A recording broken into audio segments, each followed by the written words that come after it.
इसका पार्ट 1 देख लिया होगा तुमने, तो आगे सुन आगे क्या होता है।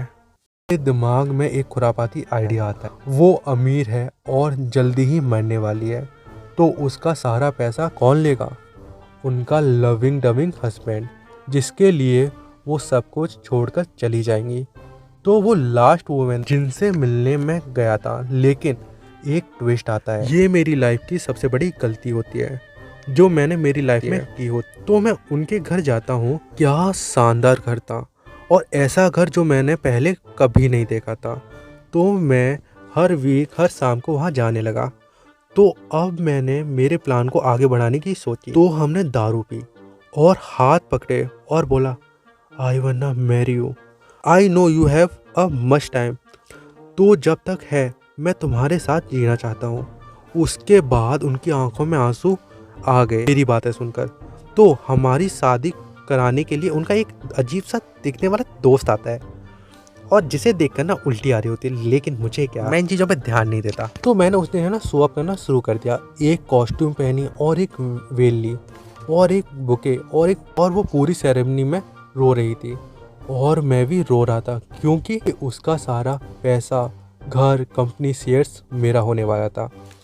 वो मेरे ऊपर गिफ्ट्स की बारिश करने वाली थी। ये हम शादी के बाद घर लैम्बोर्गिनी से आते हैं। उसने मुझे कुछ वॉचेस खरीद कर दी, और वो जब भी बिजनेस ट्रिप पर जाती तो मेरे लिए कुछ ना कुछ स्टफ लेकर आती थी। ये बहुत मस्त था। मुझे कभी कभी लगता था मैं गलत कर रहा हूँ, लेकिन वो मस्त अमीरी का माहौल था जिसका टेस्ट मुझे लग चुका था। और सेंस ऑफ ह्यूमर की क्या ही बात करूँ। मुझे उस समय लग रहा था मुझे 60 साल की बुढ़ी औरत से प्यार हो रहा है। लेकिन एक दिन ये सब खत्म हो गया। एक सुबह जब मैं रूम में गया ब्रेकफास्ट लेकर, तो मैंने देखा वो सांस नहीं ले रही हैं, और ये मेरे दिल पर लग गया। मुझे बुरा लग रहा था, लेकिन मैं वेट नहीं कर पा रहा था। फाइनली मैं अमीर हो गया, लेकिन जल्दी ही उनके लॉयर ने मुझे मीटिंग के लिए इनवाइट किया। मैंने नहीं सोचा था ये सब ऐसा होने वाला है।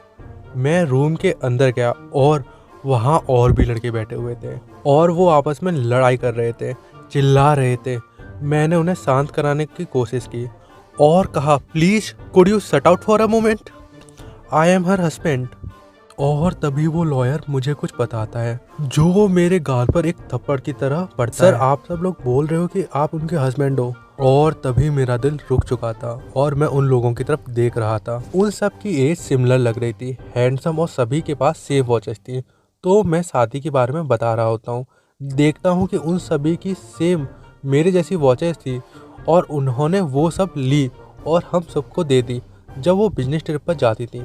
बिजनेस ट्रिप के चक्कर में वो हमारा काट के चली गई। ये देखकर लगता है तुम्हारी शादी हकीकत थी।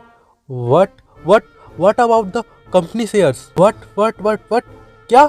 कंपनी शेयर्स का क्या हुआ? और उस घर का? कंपनी एसेट और शेयर्स को जब्त कर लिया गया है।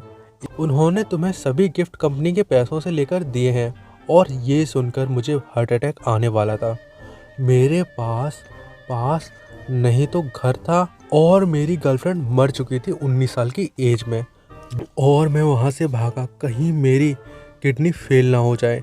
घर जा रहा था, चलो मेरे पास कुछ तो है जिसे बेचकर मैं पैसे ले सकता हूँ।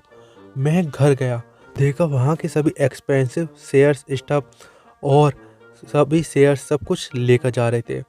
मैं घर के अंदर गया तो देखा वो खाली हो गया था। ऐसा लग रहा था मेरी लग्जरियस लाइफ कभी थी ही नहीं। मुझे कोई आइडिया नहीं था मैं क्या करूं। तो मैं 2 दिन तक लैम्बोर्गिनी में सो रहा था, और इस साल ये पहली बार था जब मैं रो रहा था कि मेरे पास लैम्बोर्गिनी तो है, लेकिन जल्दी ही उन्होंने ये भी सीज कर दी। और मुझे यहाँ पर सारे सीक्रेट समझ में आ रहे थे जो मेरी इस स्टोरी में हुए थे। शुरू कहाँ से हुए, कैसे उस बुढ़ी औरत ने अप्रोच किया, और क्यों स्ट्रेंज फ्रेंड को शादी के लिए बुलाया, और कभी अपने बिजनेस ट्रिप के बारे में कुछ क्यों नहीं बताया। She was smart. Honestly I wish कोई मुझे जल्दी मिलेगी और मुझे बताएगी आगे मुझे क्या करना है। यानी कोई मुझे जल्दी मिलेगी जिसका मैं जल्दी काटूंगा।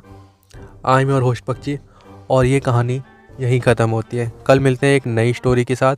शायद वो इससे ज़्यादा मज़ेदार हो, शायद ये बारली कोई लड़की के बारे में हो। Love you all.